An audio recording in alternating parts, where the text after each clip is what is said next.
Students. आज मैं आपको नेक्स्ट टॉपिक पढ़ाने जा रही हूँ। जो नेक्स्ट टॉपिक है वो है achievements of some giants of science in the chronological order.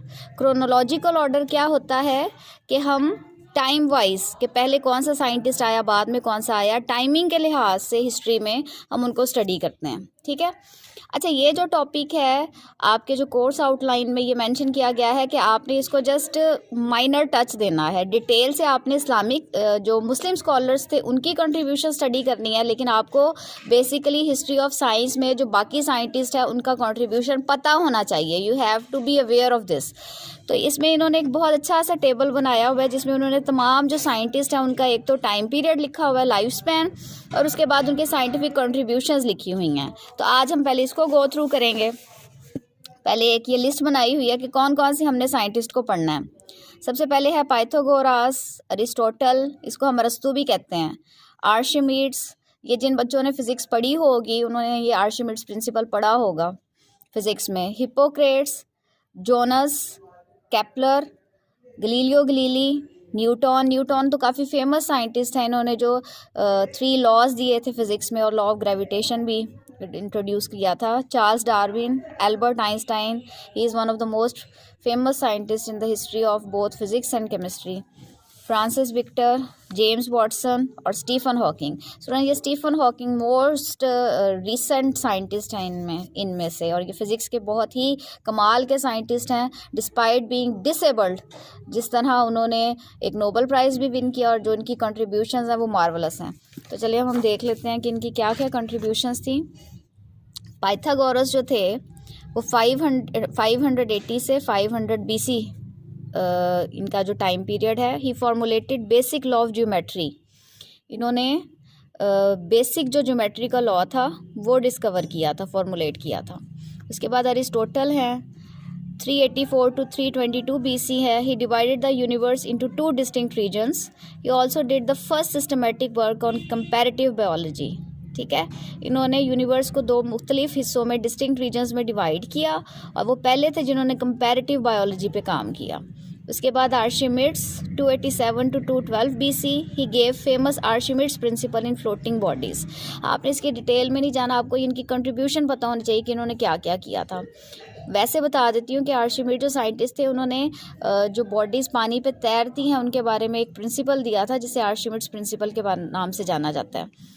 Hippocrates, ये उनका लाइफ स्पैन है 190 to 120 BC। He gave importance to the position of stars and made comprehensive list on the relative shift in the position of stars, कि तारे अपनी position आसमान पे कैसे बदलते हैं।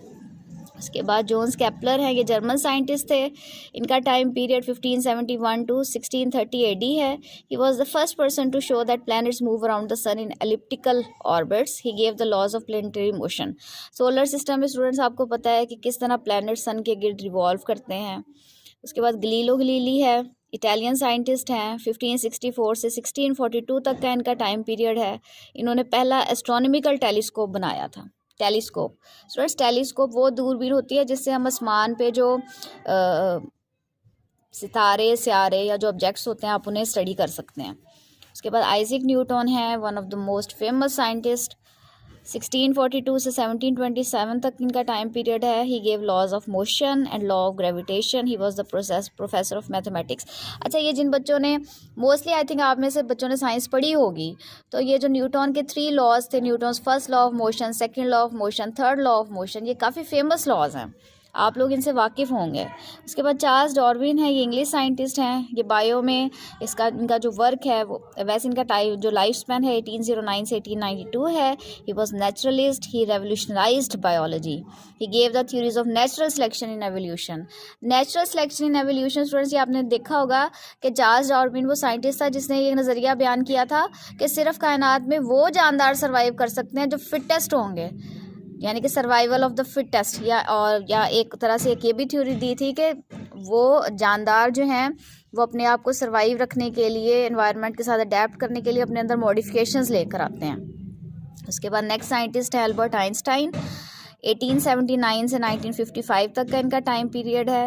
ही was a physicist. He revise classical physics with his theory of general relativity. Students, ये इनकी जो एल्बर्ट आइंस्टाइन की इक्वेशन है, energy mass equation, E is equal to MC square. ये आप ये समझ लें कि इसने रेवोल्यूशनाइज किया है फिज़िक्स की फील्ड को। उसके बाद फ्रांसिस विक्टर हैं, 1889 से 1964 तक, ही डिस्कवर्ड कॉस्मिक रेस। उसके बाद जेम्स वॉटसन हैं, discovered the double helical structure of DNA। इनका टाइम स्पेन नहीं दिया, ये मैं आपको देख के बाद में इसमें एडिट कर दूंगी, लेकिन ये बायो वाले बच्चे जो हैं उनकी बुक्स में ये मेंशन होगा। स्टीफन हॉकिंग, ये इंग्लैंड के जो साइंटिस्ट थे, 1942 से लेके ये जब ये बुक पब्लिश हुई है तब तक तो ये लिविंग थे, but he is no more in this world. He worked on black holes and gave the concept of quantum gravity. He also worked on theoretical cosmology. Black holes क्या कहते हैं, ये हम किसे कहते हैं, ये हम आगे पढ़ेंगे। फिलहाल ये जो हमने एक पैराग्राफ पढ़ा है स्टूडेंट्स, ये बहुत ही यूज़फुल है। अगर आप ये पैराग्राफ याद कर लेंगे, आपके लिए ये ब्रीफ हिस्ट्री यहाँ से हो जाएगी।